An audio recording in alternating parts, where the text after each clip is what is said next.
harka fuune akkam jirtu hordoftoota keenya kabajamoo oduun isin dhageessisa. Lixa Oromiyaa onoota garaagaraa keessatti hidhattoonni murna PP lammiilee badii malee rasaasa itti roobsuun ajjeesaa akka jiran gabaafame. Akka gabaasaa argannetti godina Wallagga Lixaa Ona Gullisoo magaalaa Limixii keessatti loltoonni PP caamsaa 26 bara 2022 namoota 6 ajjeesaniiru. Kanneen keessaa tokko ji'oota muraasa dura humnootuma gabroonfataa kanaan tajaajilaa yookaan abbaa amantii kan ta'e abbaan isaa kan duraa ajjeefame Gammee yookaan Yamboo Kennasaati. Gammeen ajjeefamuu abbaa isaa booda naannicha jiraachuu waan dadhabeef qa'ee gadi lakkisuun naannawa amma itti lubbuun galaafatame kanatti godaanuun hojii dhuunfaatiin of jiraachisaa ture. Sirni bilchiginnaa miseensota maatii guutuutti ajjeesuu, qa'ee fi qabeenya irraa barbadeessuun jiraatti dhabamsiisuu dabalatee duula duguggaa sanyii guutummaa Oromiyaa keessatti gaggeessaa jiruun yakka duguggaa sanyii ija hawaasaa jalaa dhokataa ta'e raawwataa jira. Achuma godina dhihaa Wallaggaa Ona Laaloo Assaabii ganda Ordaa Daalattii keessatti humnoonni PP duguggaa sanyiif bobbaafaman caamsaa 26 bara 2022 dargaggoo Biqilaa Shifarraa ganama rasaasa itti roobsuun ajjeesaniiru. Godinuma kana Ona Beegii bakka gabaa Arbii jedhamutti ammoo caamsaa 24 bara 2022 lammii Oromoo bultii ijaarratee jireenya dhuunfaa isaa gaggeessaa jiru Hamzaa Haaji Qajeelaa jedhamu badii tokko malee rasaasa itti roobsuun ajjeesani. Godina Iluu Abbaa Booraa magaalaa Mattuutti humnoonni tikaa sirna bilchiginnaa miseensota adda bilisummaa Oromoo hidhuu itti fufan. Godina Iluu Abbaa Booraa magaalaa Mattuutti humnoonni tikaa mootummaa murna PP caamsaa 21 bara 2022 akka lakkoofsa Habashaa caamsaa 12 bara 2014 barsiisaa Dhaabaa Gammachuu, Masqaloo Badhaasaa fi Asfaaw kanneen jedhaman manaa fi bakka hojii isaanii irraa qabuudhaan hidhuu odeessi bubbulee nu dhaqqabe ni addeessa. Lammiileen kunneen badiin isaanii miseensota ABO ta'uu qofa kan jedhan jiraattonni naannichaa hidhaan sabboontota Oromoo keessumaa abdii egeree sabaa kan ta'an qeerroo fi qarree Oromoo irratti fuulleffatee mootummaadhaan gaggeeffamaa jiru qabsoo uummanni Oromoo bilisummaa isaaf walabummaa Oromiyaaf gaggeessaa jiru hin dhaabu jedhan. Godina Baalee Lixaa onoota adda addaa keessatti waraanni PP waraana bilisummaa Oromoof deeggarsa taasistu kan jedhuun sobaan yakkee lammiilee hiraarsaa jira. Godina Baalee Lixaa magaalaa Roobee keessatti loltoonni bilchiginnaa isintu waraana bilisummaa Oromoo deeggaraa fi da'oo ta'uufiidhaan rukuchiisaa jira jechuun reebuu fi qabeenya duraa saamuudhaan galaabaa hadhoowwaa jiraachuu maddeen gabaasaniiru. Achuma godina Baalee Lixaa magaalaa Goobbaa keessaa ammoo kaabinoonni PP fi loltoonni sirnichaa abbootii qabeenyaa Oromoo maqaa waraana bilisummaa Oromoof deeggarsa taasisaa jirtu jedhuun dharaan yakkanii mana hidhaatti guuruu jiraattonni himaniiru. Hidhattoonni PP godinuma kana Ona Diinshoo gandeen baadiyyaa adda addaa keessa naanna'uudhaan sabboontota adamsanii maqaa waraana bilisummaa Oromoo waliin hidhata qabdu jedhuun yakkanii hidhaa fi qabeenya isaanii irraa saamaa jiraachuutu ibsame. Hawaasni Oromoo biyya Kanaadaa magaalaa Wiinipeegii fi naannoo ishee jiraatu yakka mootummaan Itoophiyaa Oromoo irratti raawwataa jiru balaaleffatuun hiriira gaggeesse. Hawaasni Oromoo biyya Kanaadaa magaalaa Wiinipeegii fi naannoo ishee jiraatu caamsaa 28 bara 2022 walitti dhufuun gochaa hammeenyaa murna PP balaaleffachuun sagalee dhageessisaniiru. Hogganootaa fi qondaalota adda bilisummaa Oromoo dabalatee hidhamtoonni siyaasaa Oromoo hundi akka hiikaman kan gaafatan lammiileen kunneen yakkamtoonnii fi warreen dantaa bubuutuuf sirna PP jala gugguufuun uummata miidhaa jiran gaafatama seeraa fi seenaa jalaa hin bahan jechuun akeekkachiisan. Dabaluunis kanneen Oromiyaa keessatti yakka duguggaa sanyii jenosaayid raawwatanii fi raawwachiisan mana murtii yakkamtoota idil addunyaatti dhiyaatanii akka gaafataman gaafatani.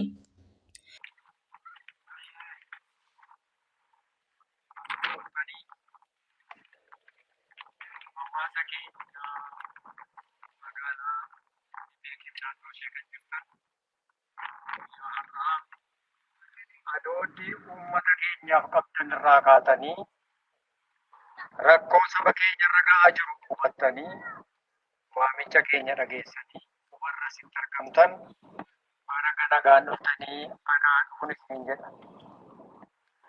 Ittaansuudhaan sababaan hiriira kanaa amma dubbatameera.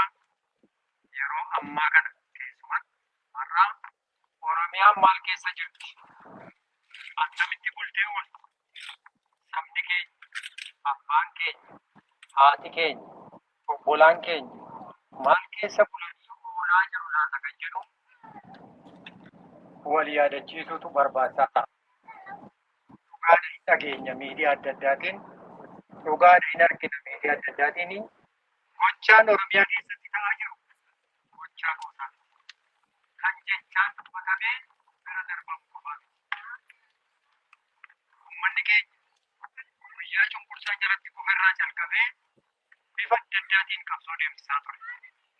Keessumatti immoo waggoowwan kurnan darban kana keessatti bifa adda addaatiin qeerroodhaan hawaasi keenya bifa adda addaatiin gurmaa'ee qabsoo deemsisaa ture.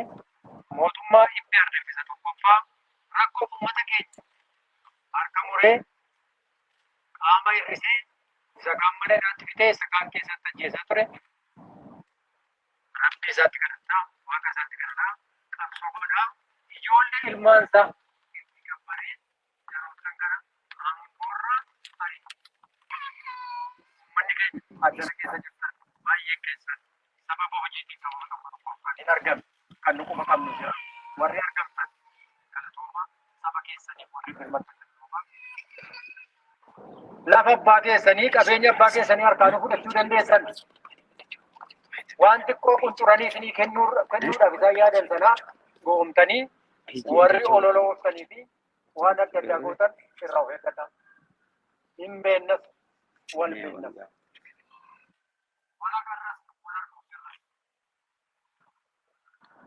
Harka keessatti dachaasaa Oromiyaarraa.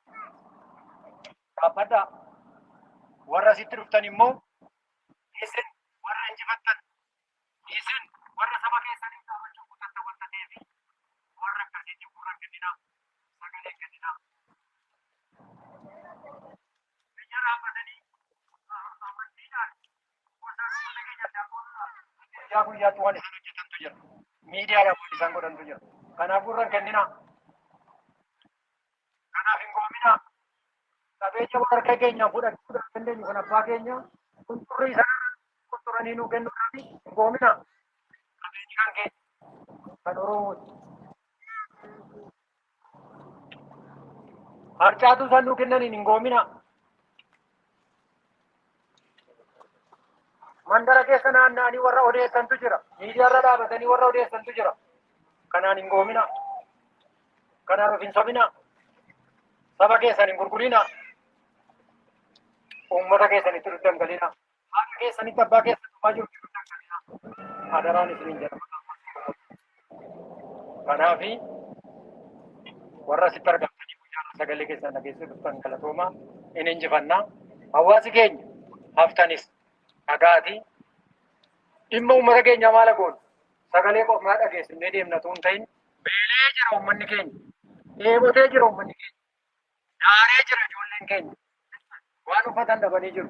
Waan harkaan nurraa nyaatee bulee hojjetan shalinkii ta'u gumaachuudhaaf maal gooda waa'ee uummata kanaa kan jedhu isin waa keenya dargaggoonni keenya abbootiin keenya haadhotiin keenya teenyee mari'annee walii wajjin ilaafilaameen furmaata tokko gochuudhaaf akka hawaasaatti har'a sagalee keenya dhageessineerra.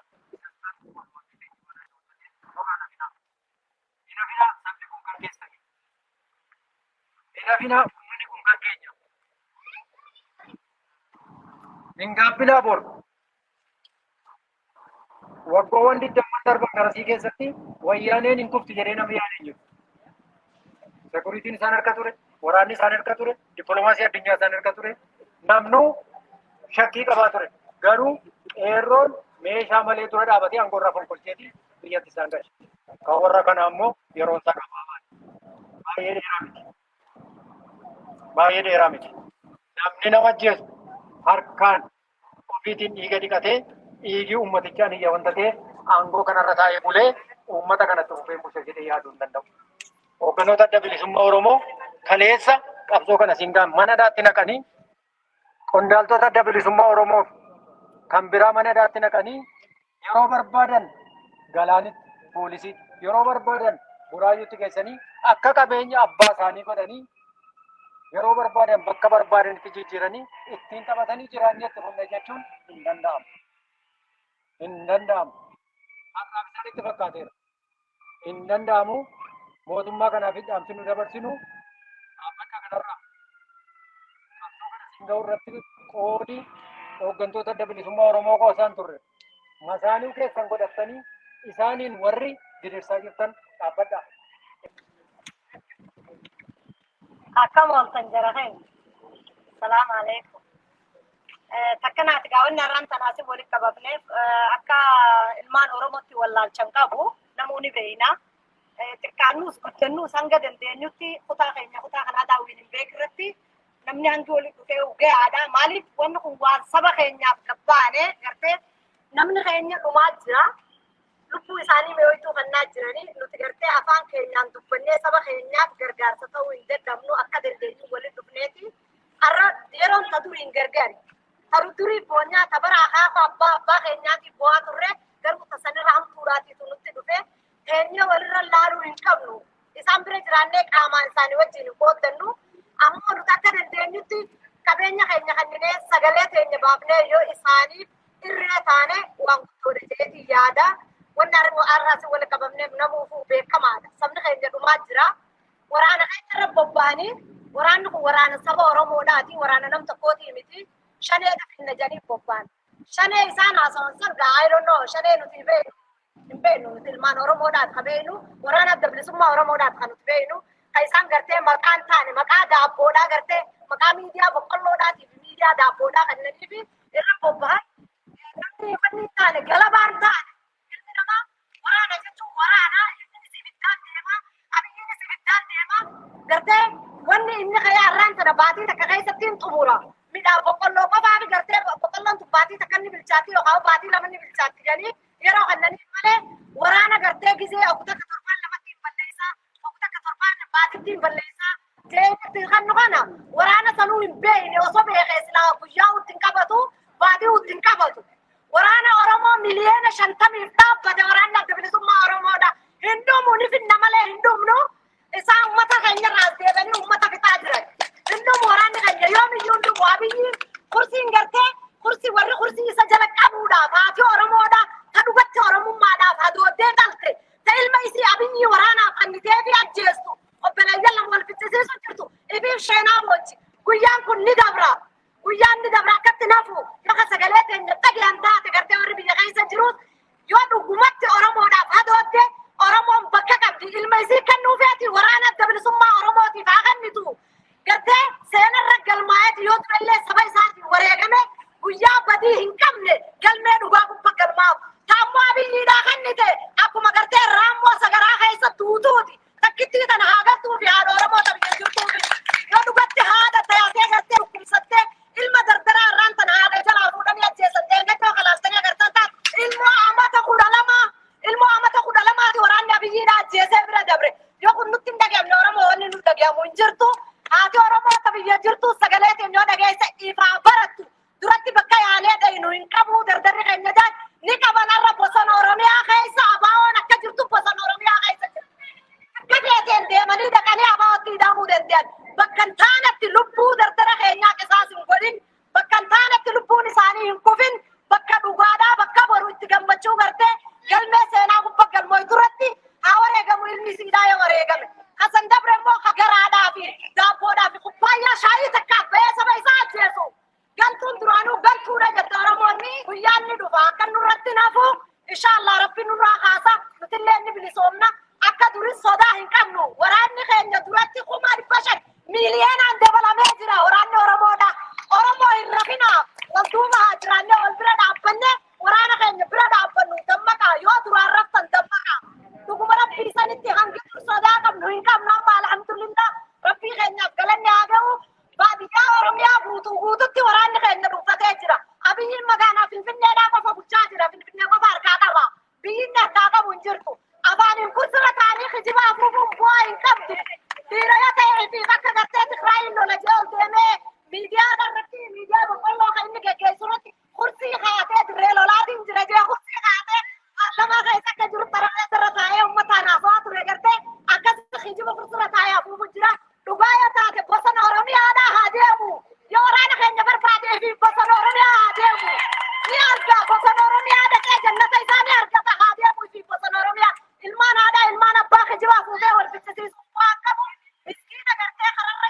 waraana guuree uummata keenya nama baasaa jira.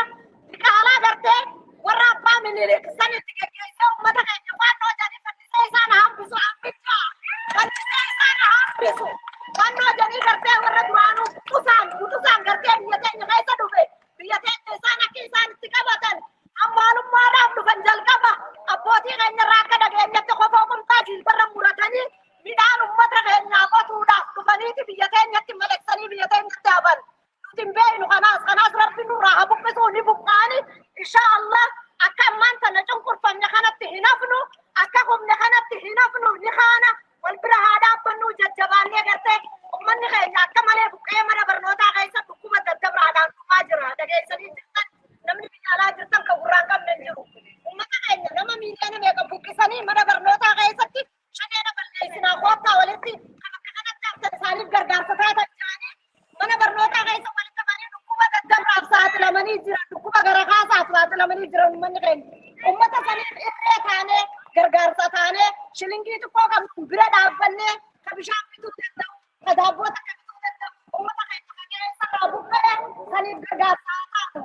Kaan immoo dhabee kaan abbaa dhabee kaan jaartii garaa guutuu dhabee biyya abbaatiin takkaan dhageenye barsiisaa fi barsiiftuu ajjeesan takkaan dhageenye agartanii jirtan deeggadda barsiiftuu garaa guutuu jaartiin abbaa warraatii fi haadha warraa waliin aruuza deeman ajjeesanii ilmaan lama makluuqa dirreetti hambisan. Sakkuma nuti ilmaan Oromoo abba dhabeetti haadha dhabeetti ta'ee jira. Arraan kana namuu ofirra dhaabnee ilaalle ilmoon tumarra haadha dhabdee akkam takka akka gadditu akkam takka akka gaddeebitu namuu ofirra dhaabnee haa ilaallu. Ati ilmoo ta'e ilmoo amma 10 amma 12 yoo dura dhufanii ajjeesan akkam takka maal akka nu dhageeffu haa ilaallu.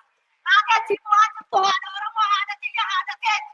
Kana waan ta'eef walirra ilaaluu hin qabnu wal bira dhaabbannee irree walii taanee uummata keenya haa gargaaru waan dandeessuuf sagalee keenyaa sagalee keenyaa bira haa dhaabbannu buqqaa keenya ta waraana keenyaa taatu waraanni fi firraa dhoorga ibidda harkaa qaba saniif sodaa akka keenyaa'uu hin qabu jechuudha. Inshaallah amataa gadaa boocha kana rabbi nurraa jijjiiru abiyyi rabbi nurraa haa kaasu yoo biyyi ta'e ka ilmaan milkisaanuu boolla takka dhumanii dubbiin hin jirtu.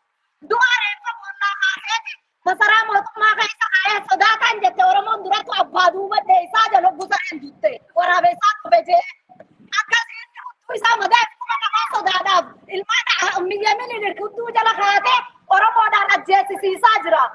Rabbiin nutti dhiisu inshaallah nuti miskiina Oromoon qe'ee abbaa keenyaaf falmanne malee qe'ee namaa dhaynee gubbarra garmaamnan jenne mooraa namaa dhaynee wayii kadhannan jenne biyya keenya matteedhaa itti galee nu dhuunfachuudha jira. Mattee kana yoo heddummina nuti Oromoon heddummini ambaa miti addunyaa nu beeyti garuu harka wal qabachuu dhabne kaan bitattuu taanee kaan gantuu taaneeti wal gallee wal nyaachisuudha jirra harka wal qabannee ta kutte gahee nuufaa jiru. Ilmaan Oromoo ka gartee maali waraana abiyyi keessa jirus baadiyyaa Oromiyaa keessa waraanni keenya guutuudha akka danda'anitti itti hidhamanii haasaba isaaniitiif qabsaa'anii isin hin jaan galatoomaadha. Haati Oromoo bo'aa jirti bilis Oromoo wal dhagaa wal jala deemaa guddoonaa galatooma. Canada, stop supporting dictator Ethiopian government. Canada, stop supporting Ethiopian dictator.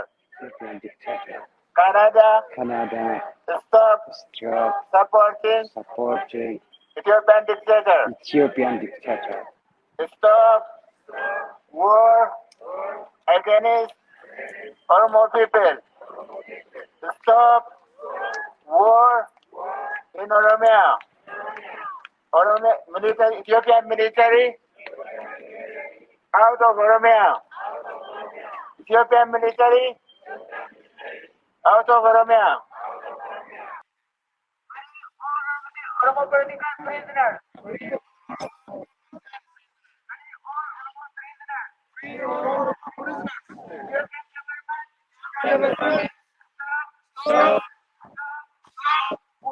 War in Oromia. Military out of Oromia. Stop war in Oromia. Stop killing civilians. Stop genocide.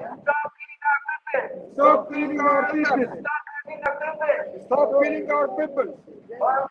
Oromo. Being Oromo. Is not a crime. Oromo people need peace. Oromo people need peace. Oromo people need justice. Oromo people need justice. Don't kill prisoners. Don't kill prisoners. Mootummaan Kanaadaa sirna abbaa irree fi nama nyaataa ta'e murna PP'f deeggarsa taasisu akka dhaabu, karaa kaaniin ammoo falmitoota haqaa mirga bilisummaa fi dimookiraasii lammiilee kabachiisuuf warraaqaa jiran cinaa akka dhaabbatu gaafatani.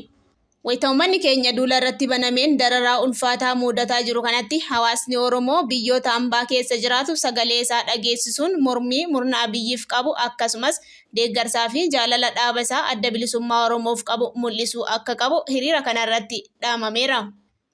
Addatti ammoo irree fi gaachana saba Oromoo waraana bilisummaa Oromoo deeggarsa bifa hundaatiin cinaa dhaabbachuun dirqama lammummaa yeroon gaafattuudha kan jedhan kanneen hiriira Winnipeg irratti hirmaatan. Dararaan bifa kamiituu galma gahiinsa qabsoo bilisummaa Oromoo in shaffisa malee hin hanqisu jechuun ejjennoo isaanii ibsatani. Egaa hordoftoota keenya oduun keenya har'aaf qabnu kanuma waan nu hordoftaniif galatooma.